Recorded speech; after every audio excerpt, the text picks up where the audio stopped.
नमस्कार, स्वागत है आपका। मैं हूं नेहा विश्वकर्मा। बुलेटिन की शुरुआत करते बड़ी खबर से। लोकसभा चुनाव प्रचार के लिए ताबड़तोड़ रैलियां जारी हैं। सीएम योगी आदित्यनाथ ताबड़तोड़ रैलियां करते हुए नजर आ रहे हैं। बड़ी खबर इस वक्त की बता दें आपको, 7वां चरण 1 जून को मतदान होगा। अंतिम चरण है जिसको लेकर सभी दल लगातार तैयारियों में जुटे हुए हैं। इसी बीच बता दें आपको, सीएम योगी आदित्यनाथ ने 65 दिन में किए 204 चुनावी कार्यक्रम। 27 मार्च से 30 मई तक किए 204 चुनावी कार्यक्रम। सीएम ने 169 सभा, 13 रोड शो, 15 प्रबुद्ध सम्मेलन भी किए हैं। 12 राज्य, 2 केंद्र शासित राज्यों में भी सभाएं की हैं। तो बड़ी खबर इस वक्त की बता दें आपको, उत्तर प्रदेश के मुख्यमंत्री योगी आदित्यनाथ लगातार ताबड़तोड़ रैलियां करते हुए नजर आए, लोगों को संबोधित करते हुए नजर आए। बीजेपी प्रत्याशियों के पक्ष में वोटर्स को साधने की कोशिश करते हुए लगातार सीएम योगी आदित्यनाथ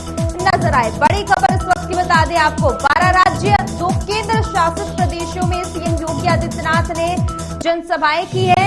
लगातार देखा जा रहा था किस तरह से सीएम योगी आदित्यनाथ अलग अलग राज्यों में जाकर, उत्तर प्रदेश के अलग अलग जिलों में जाकर वोटर्स को साधने की कोशिश कर रहे थे। 10 साल में केंद्र सरकार ने किस तरह से काम किया, प्रधानमंत्री मोदी की ओर से किस तरह से जनता के लिए काम किया गया, इसको लोगों के बीच पहुंचाते हुए नजर आए। तो बड़ी खबर यूपी से बता दें आपको, सीएम योगी आदित्यनाथ ने लगातार कितने रोड शो किए इसकी संख्या बता रहे हैं, कितनी रैलियां की इसकी संख्या बता रहे हैं। 12 राज्य, 2 केंद्र शासित प्रदेशों में भी सीएम योगी आदित्यनाथ ने जनसभाएं की है। लोकसभा चुनाव प्रचार में देखा गया, सीएम योगी आदित्यनाथ ने ताबड़तोड़ रैलियां की है। लगातार वो बीजेपी के लिए वोटर्स को साधने की कोशिश करते नजर आए। 65 दिन में सीएम योगी आदित्यनाथ ने 204 रैलियां की हैं। 27 मार्च से 30 मई तक 204 चुनावी कार्यक्रमों में हिस्सा लिया है। सीएम ने 169 सभाएं, 13 रोड शो, 15 प्रबुद्ध सम्मेलन किए हैं। 12 राज्य, 2 केंद्र शासित राज्यों में भी सभाओं का आयोजन किया गया है।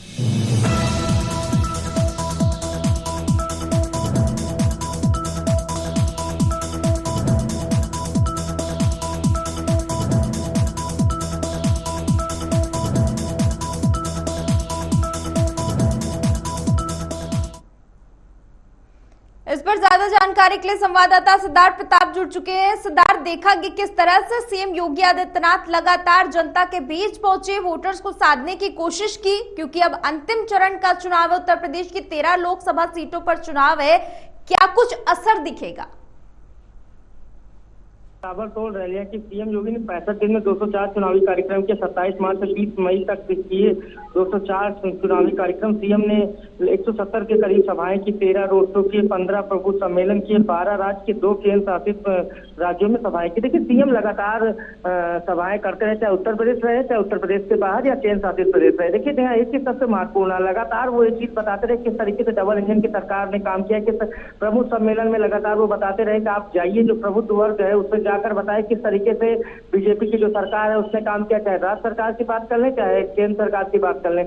तो कहीं ना कहीं सीएम ने ये कोशिश की कि ज्यादा से ज्यादा सीटें बीजेपी जीते। और एक चीज सबसे महत्वपूर्ण, पिछले चुनाव में भी देख लिया जाए, चाहे विधानसभा चुनाव रहे हैं तो उसमें भी सीएम ने ताबड़तोड़ रैलियां की। और जहां जहां रैलियां की है जिन विधानसभा क्षेत्रों में लगभग वहां पर जीत दर्ज की है बीजेपी ने। तो कहीं ना कहीं अब ये एक मैसेज पास आउट है ऊपर, चाहे बीजेपी की जो केंद्रीय नेतृत्व तो वो जानता है कि सीएम योगी जब जहां जाते हैं वहां पर लगभग जीत तय हो जाती है। तो कहीं ना कहीं और सबसे महत्वपूर्ण ये रहा कि लगातार जिस तरीके से उत्तर प्रदेश में कानून व्यवस्था को लेकर बात कर ले, तो उत्तर प्रदेश में कानून व्यवस्था एक ऐसा मुद्दा था जो सपा सरकार जिसको हमेशा बीजेपी ने उनको कटघरे में खड़ा किया। लेकिन कहीं ना कहीं उत्तर प्रदेश में जब से सीएम योगी मुख्यमंत्री बने और बीजेपी की सरकार है, तब से कानून व्यवस्था में काफी सुधार हुआ है। और इसके पहले भी आप देख सकती है, जब चुनाव था विधानसभा का, उसमें कानून व्यवस्था एक अहम मुद्दा थी और बीजेपी फिर से लौट कर आई, और ये बड़ी बात है। तो कहीं ना कहीं सीएम योगी ने जिस तरीके से जनसभाएं की और जनता से जुड़े, अब देखना ये किस तरीके से जनता ने कितना साथ दिया, ये तो आने वाली जिस 4 तारीख को पता चलेगा। लेकिन कहीं ना कहीं बीजेपी ने पूरी कोशिश की और सीएम योगी ने पूरी कोशिश की है कि बीजेपी को ज्यादा से ज्यादा सीटें जिताई जाए। जी सिद्धार्थ, लगातार देखा गया न सिर्फ उत्तर प्रदेश में बल्कि सभी राज्यों में जो सीएम योगी आदित्यनाथ हैं उनकी डिमांड काफी ज्यादा बढ़ती हुई नजर आई। गए वो वोटर्स को साधने की कोशिश की, इसके पीछे का कारण क्या है? क्योंकि उत्तर प्रदेश में देखा जाता है उनको बुलडोजर बाबा के नाम से जाना जाता है, कानून व्यवस्था को लेकर भी बड़ी बड़ी उनकी मिसाल दी जाती है। तो क्या इसका कारण है कि अन्य राज्यों में भी सीएम योगी आदित्यनाथ को एक आइडल के तौर पर देखा जाता है? देखिए बिल्कुल उनको आइडल के तौर पे ही देखा जाता है। देखिए उनका जो काम करने का तरीका और जिस तरीके से उनके द्वारा सख्ती की जाती है, चाहे कानून व्यवस्था की बात कर लें, खासकर उत्तर प्रदेश में कानून व्यवस्था की नजीर दी जाती है। वही उत्तर प्रदेश है जिसको बीमारू राज्य का दर्जा दिया जाता था। आज वही उत्तर प्रदेश है ऐसी जगह आकर खड़ा है जहाँ पर इन्वेस्टर्स आ रहे हैं। देखिए ये सब बातें बीजेपी के नेता लगातार बताते रहे, और जो प्रत्याशी चुनाव लड़ रहे थे वो सबसे पहले अगर किसी नेता की मांग करते थे तो उत्तर प्रदेश की सीएम की। तो कहीं ना कहीं उत्तर प्रदेश के सीएम ने अपने ही राज्य में नहीं अन्य राज्यों में, केंद्र शासित प्रदेशों में लगातार रैलियां की, और लगातार प्रधानमंत्री ने खुद कहा कि उत्तर प्रदेश वही उत्तर प्रदेश है जहां पर कानून व्यवस्था बहुत गड़बड़ थी। आज देखिए कानून व्यवस्था में सुधार हुआ है, तो कहीं ना कहीं उत्तर प्रदेश बदला हुआ उत्तर प्रदेश है, आज उत्तम प्रदेश हो गया। इस तरीके से पीएम खुद लगातार हर मंच पर जहां उत्तर प्रदेश में जब भी रैलियां की तो लगातार सीएम को लेकर, कानून व्यवस्था को लेकर लगातार तारीफ की। तो ये सब कारण है। प्रत्याशी भी लगातार जाते होते, एक फॉलोअर्स है, जहां भी सीएम जाते हैं वहां पर भीड़ देखने को मिलती है। इस तरीके की गर्मी में 6 रैलियां, 7 रैलियां एक दिन में करना, ये अपने आप में बहुत बड़ी बात है। जिस तरीके से गर्मी है, और देखिए पहले चरण दूसरे चरण की बात करें तो पहले दूसरे चरण में जो इंडी गठबंधन के नेता है वो रैलियां कर ही नहीं रहे थे। उसके बाद संयुक्त रैलियां 2 या 3 ज्यादा से ज्यादा रैलियां हुई है, 4 रैलियां। तो कहीं ना कहीं पूरे हर जगह पर 65 इतनी रैलियां करना, हर जिले में जाना, जिलों में ताबड़तोड़ रैलियां, कई जिलों में 2-2 बार उन्होंने रैलियां की। एक बार शुरुआत में, उसके बाद जब बाद में चुनाव नजदीक आया तब उन्होंने रैलियां की हैं। पटना की बात कर ले, पटना, कर्नाटक, कहीं कोई देश के हर हिस्से में लगभग उन्होंने पहुंचने की कोशिश की और लगातार वो रैलियां करते रहे। महाराष्ट्र की बात कर ले तो कहीं ना कहीं सीएम ने एक नजीर बनी। बहुत बहुत शुक्रिया सिद्धार्थ ज्यादा जानकारी के लिए।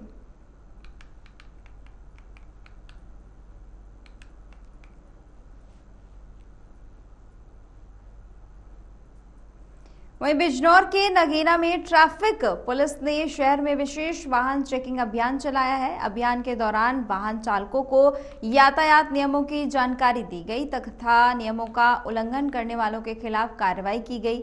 बिना रजिस्ट्रेशन के चल रही 9 ई रिक्शा को सीज किया गया। अभियान से ई रिक्शा चालकों में हड़कंप मचा हुआ है। ट्रैफिक पुलिस ने वाहन चालकों से कहा है कि यातायात के नियमों का पालन करके ही वाहन चलाएं। कार चलाते समय सीट बेल्ट का उपयोग करें। बाइक चलाते समय हेलमेट पहनकर चलाएं। थाना नगीना क्षेत्र इलाके का पूरा मामला है।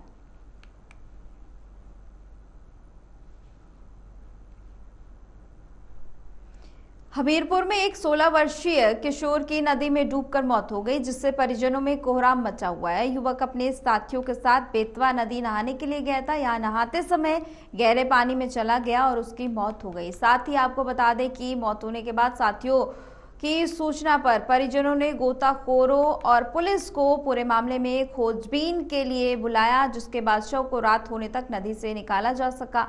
सूचना मिलते ही परिजनों ने इसकी सूचना पुलिस को दी और खुद भी गोताखोरों की मदद से साहिल की तलाश शुरू कर दी।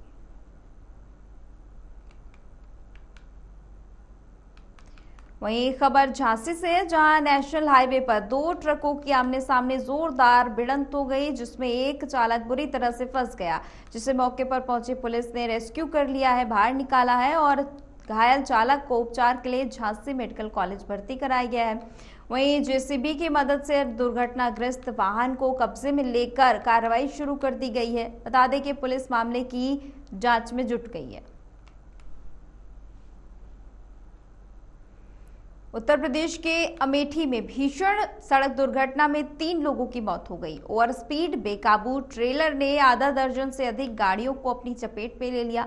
इस दौरान एक कार भी ट्रेलर की चपेट में आ गई। टक्कर इतनी ज्यादा जोरदार थी कि कार के परखच्चे उड़ गए। साथ ही बता दें आपको कि एक ही परिवार के 3 लोगों की मौके पर ही दर्दनाक मौत हो गई है। वहीं ओवर स्पीड ट्रेलर की चपेट में आने से कई लोगों के घायल होने की बात भी सामने आई है। घायलों का इलाज स्थानीय अस्पताल में हो रहा है। मामला कमरौली थाना के पास लखनऊ वाराणसी राष्ट्रीय राजमार्ग का है। मामले की जानकारी मिलते ही मौके पर पुलिस पहुंची। प्रशासन की टीम ने मामले की जांच शुरू कर दी है।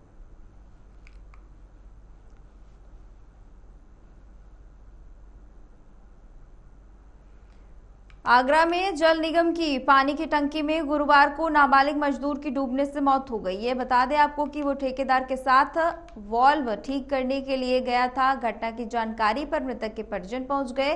मृतक के पिता ने आरोप लगाया कि विभाग की लापरवाही की वजह से हादसा हुआ है। बिना सुरक्षा उपकरण के काम कराया जा रहा था। बेटा नाबालिग था। हादसा होने पर कर्मचारी भाग गए। मामले में पुलिस जांच कर रही है। एसीपी लोहा मंडी मयंक तिवारी का कहना है कि तहरीर के आधार पर मुकदमा दर्ज करके कार्रवाई की जाएगी।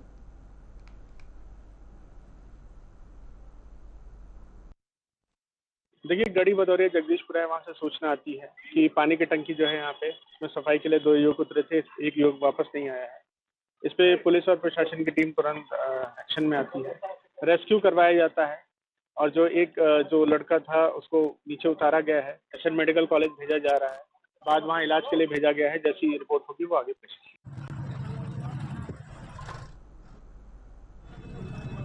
बता दें आपको कि मृतक के पिता ने लापरवाही का आरोप लगाया है। कहा है कि बिना सुरक्षा उपकरणों के काम कराया जा रहा था, जिसकी वजह से नाबालिग युवक की मौत हो गई है। जल निगम की पानी की टंकी में डूबने के बाद मजदूर की मौत हो गई है। इसके बाद से परिजनों ने लापरवाही का आरोप लगाया है। साथ में मौजूद तमाम कर्मचारी मौत के बाद बता दें आपको कि उनके फरार होने की खबर भी सामने आई है। जल निगम की पानी की टंकी में मजदूर की मौत हो गई। परिजनों ने हंगामा भी किया। लोकसभा चुनाव अपने अंतिम चरण में है। इस बीच समाजवादी पार्टी के नेता आजम खान को बड़ा झटका लगा है। एमपी एमएलए कोर्ट ने डूंगरपुर मामले में आजम खान को 10 साल की सजा सुनाई है। कोर्ट ने आजम पर 14 लाख रुपए का जुर्माना भी लगाया है। कोर्ट की तरफ से बरकत अली ठेकेदार को भी 7 साल की सजा सुनाई गई है। साथ ही 6 लाख रुपए का जुर्माना भी लगाया गया है। डूंगरपुर में दर्ज प्रकरण मामले में एमपी एमएलए कोर्ट ने सजा सुनाई है। मेरठ में आरोपी को पकड़ने गई पुलिस के साथ हाथापाई की गई। मामला लिसाड़ी गेट थाना क्षेत्र का है, जहां गुरुवार को थाना पुलिस 2 पक्षों के बीच विवाद को सुलझाने के लिए पीड़ित की सूचना पर आरोपी को पकड़ने गई थी। वहीं इस हाथापाई में सिपाही अजय पाल की टांग भी टूट गई है। बता दें आपको कि आरोपी पक्ष की तरफ से पुलिस के साथ हाथापाई की गई। पुलिस ने आरोपी को पकड़ने का प्रयास किया। तो बता दें आपको कि आरोपी पक्ष के लोगों ने पुलिस के साथ हाथापाई की।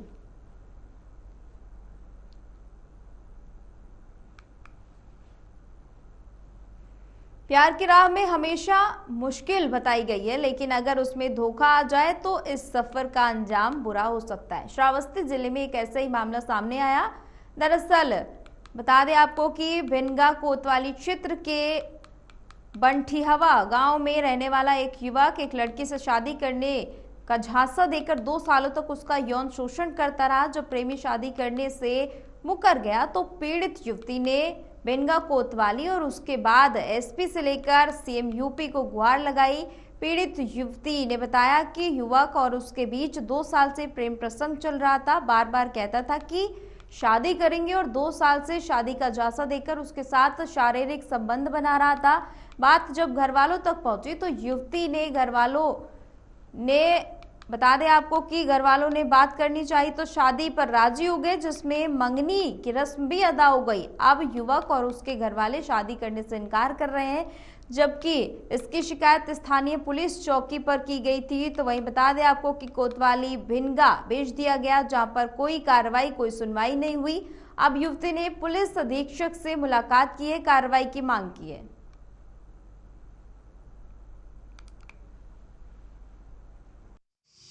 हमने कोतवाली में एफआईआर दर्ज किया था, हमारा कोई सुनवाई नहीं हुई थी। फिर कप्तान साहब के यहाँ केस हुई थी, हमारी कोई सुनवाई नहीं। तो हम मिल के 1.5-2 साल से बात करती थी। उसके बाद में वो मुझको शादी के झांसा दे के मतलब तक हमारे साथ में गलत भी कह चुका है। दूसरे से गंदी वीडियो भी बनवाई थी। उसके बाद में अब शादी के लिए नफीस नईमुद्दीन तामिल सीधा इनकार हो रहे हैं कि तुम्हारे साथ में शादी नहीं करेंगे और उसको जान से मरवा देंगे। वो नईमुद्दीन हमारा 2 नंबर था, दोनों ब्लॉक कर दिए। हमने कोतवाली में दरखास्त दिया, दरखास्त कोई नहीं हुई, खाली सुलह समझौता कराए दी। नईमुद्दीन और नफीस खां ये सब झांसा दे दे, खाली मामला का हमने मंगनी मंगत तक सब कर दिया। लड़का लड़की बतुआत रहे, उसके बाद में लड़का हमें सुन के ही हमारा शादी करवाए ना करी हो कहूँ जहर माहौर खा ले फांसी लगा तुझे दरवाजे पर मरी जा। अब उसके माँ बाप सब दबाव में है लेके और कहते हैं शादी ना कर, बिटिया की इज्जत लूट के दूसरे भी लड़का से बात कराई कि हमारा सगा भाई। मामला ये है, हमारे बहन के साथ शादी लगाया था 2 साल से, मंगनी उगनी हो गया, उसमें हमने 70-80 हज़ार रुपया 80 हज़ार रुपया तक खर्चा लगा उसमें, और कपड़ा लत्ता मिला करके सब कुछ दहेज दे करके 1.5 लाख रुपया लग गया। उसके बाद में अब मेरी बहन को झांसा दे करके उसको सूतिया बना करके टारगेट करके ब्लैकमेल करके उसको पैसा भी लिया, वहाँ बम्बई से मंगवाया हर जगह। उसके बाद में कोई सुनवाई नहीं हो रहा। कोई कतवाली बोला चौकी बंटुआ चौकी से मेरा कुछ नहीं करवा सकते हो, ना कतवाली से कुछ करवा सकते हो, न फिर इसका सीधा धमकी दे रहे हैं कि जान से तुमका मरवा डर, एक हाथ कटवा ले, एक पैर कटवा ले आपके, और कहीं भी भिनगम दिखाई दे दो तो दोनों घर से उठवा लीजिए। हमारे घर पे रोज। वहीं मेरठ में बुधवार देर रात पति ने पेशकश से गोदकर पत्नी की हत्या कर दी। पेट, सीने और गले पर करीब 30 वार किए गए। महिला की चीख सुनकर पड़ोसियों ने पुलिस को सूचना दी। पुलिस जब घर पर पहुंची तो महिला की मौत हो चुकी थी। पति शव के पास बैठा था, पुलिस ने उसे गिरफ्तार कर लिया।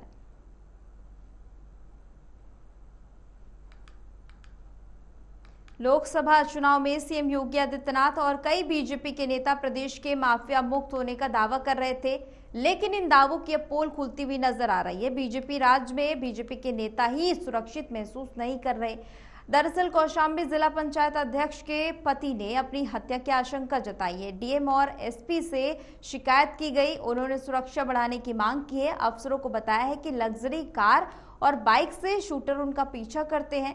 एसपी ने मामले को गंभीरता से लेते हुए जांच शुरू करा दी है। जिला पंचायत अध्यक्ष कल्पना सोनकर के पति जितेंद्र सोनकर ने डीएम एसपी को भेजे गए पत्र में कहा कि राजनीतिक विरोधी उनकी हत्या कराने का प्रयास कर रहे हैं, क्योंकि उन्होंने उनकी लोकप्रियता हजम नहीं की है।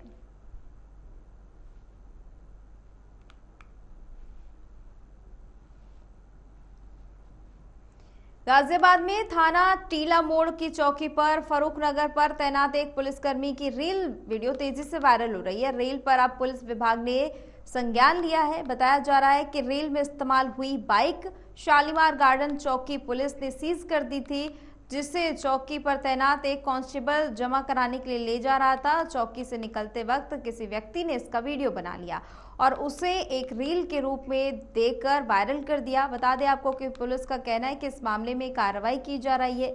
रील बनाकर वायरल करने वाले व्यक्ति की पहचान करने की कोशिश की जा रही है।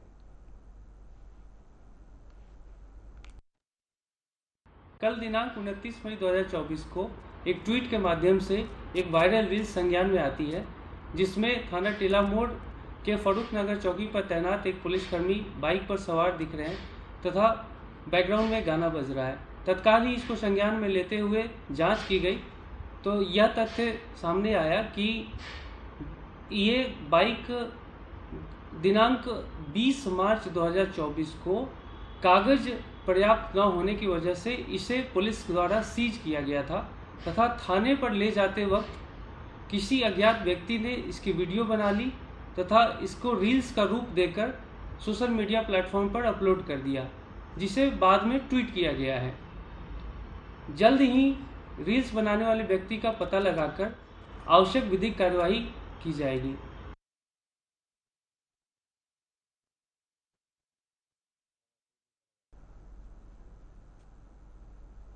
चंदौली के जिला निर्वाचन अफसर निखिल टीकाराम फुंडे ने बुधवार को कलेक्ट्रेट में चुनाव की तैयारियों को लेकर अफसरों के साथ बैठक की। उन्होंने 1 जून को जिले के 833 बूथों पर वेबकास्टिंग कराने के बारे में जानकारी दी। कड़ाके की धूप को देखते हुए नवीन कृषि मंडी से 31 मई को सुबह 6 बजे से पोलिंग पार्टियां रवाना होंगी। धूप को देखते हुए हर मतदान केंद्र पर टेंट, पेयजल, शौचालय और कूलर की व्यवस्था कराई गई है। बता दें आपको कि वृद्ध, विकलांग, गर्भवती महिला मतदाताओं के लिए मतदान केंद्र पर विशेष व्यवस्था की गई है। वहीं पोलिंग पार्टी के साथ बता दें आपको की जा रही ईवीएम की जीपीएस और ऐप से लोकेशन ट्रेसिंग भी होगी। पीठासीन अधिकारी के फोन में ऐप डाला गया है। कलेक्ट्रेट में कंट्रोल रूम से निगरानी भी होगी।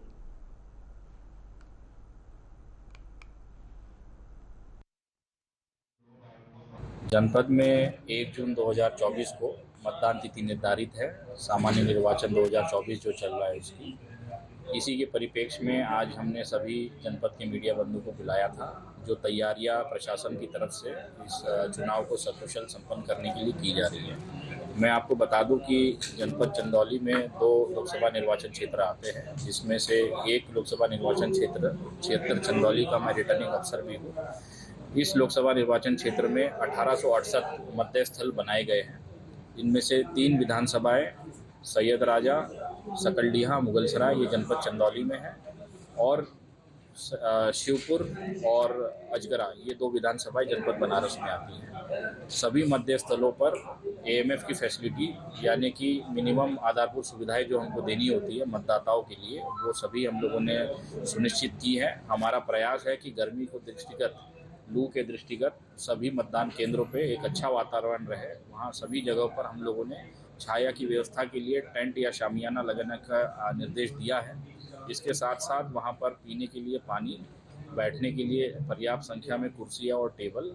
इसके अलावा हम लोग ये भी प्रयास कर रहे हैं कि अधिकांश बूथों पर हम लोग कूलर की भी व्यवस्था करें, ताकि जो मतदाता आएंगे और जो मतदान कार्मिक वहाँ पर कार्य करेंगे उनको भी छाया में और ठंडे वातावरण में काम करने का मौका मिले। झांसी में 4 जून को भोजला मंडी में लोकसभा चुनाव की मतगणना होनी है। उससे पहले प्रशासन ने चुनाव आयोग के निर्देश पर अपनी सारी तैयारियां पूरी कर ली हैं, जिसको लेकर आज जिला प्रशासन ने प्रेस कॉन्फ्रेंस की। इस दौरान अपर जिलाधिकारी वरुण कुमार ने जानकारी देते हुए बताया कि 4 जून को होने वाली मतगणना को लेकर जिला प्रशासन ने सभी तैयारियां पूरी कर ली हैं। मंडी के मुख्य गेट से लेकर मतगणना स्थल पर चप्पे चप्पे पर पुलिस की तैनाती रहेगी। इसके साथ ही मतगणना के लिए प्रत्येक विधानसभा पर 14 टेबल भी लगाई जाएंगी और एक टेबल पर 4 कर्मचारी नियुक्त किए गए हैं। बता दें आपको कि जो मतगणना का कार्य शांतिपूर्ण ढंग से संपन्न कराया जाए, इसकी पूरी तैयारियां की गई हैं। सुरक्षा के बहुत दुरुस्त इंतजाम पुलिस प्रशासन की तरफ से किए गए हैं। हमने इसको चारों तरफ से बैरिकेड भी कराया गया है। हमारा 3 कॉर्डन में हमारी सिक्योरिटी रहेगी। इसमें मंडी के गेट पे भी हमारी फोर्स और मजिस्ट्रेट तैनात रहेंगे। आंतरिक स्तर पर जहाँ से मतगणना एजेंट की एंट्री होनी है वहाँ पे भी CFMD लगेगी, DFMD लगेगी, और वहाँ से प्रॉपर फिस्किंग के बाद ही अंदर एंट्री दी जाएगी। और जो अधिकृत पास धारक व्यक्ति होंगे केवल वही लोग अंदर इसमें प्रवेश कर पाएंगे, अन्यथा की दृष्टि में किसी को प्रवेश नहीं दिया जाए। बिल्कुल, हमने एक सोशल मीडिया टीम हमारी शुरू से एक्टिवेट है, और हमारा एक शिकायत प्रकोष्ठ हम यहीं मंडी में स्थापित करेंगे, और इस प्रकार की कोई भी शिकायत या अफवाह आती है तो उसको नियमानुसार खंडन किया जाएगा और उसके बारे में आगे। फिलहाल इतना ही। देश और दुनिया की तमाम खबरों के लिए देखते रहिए AMB नेट पर।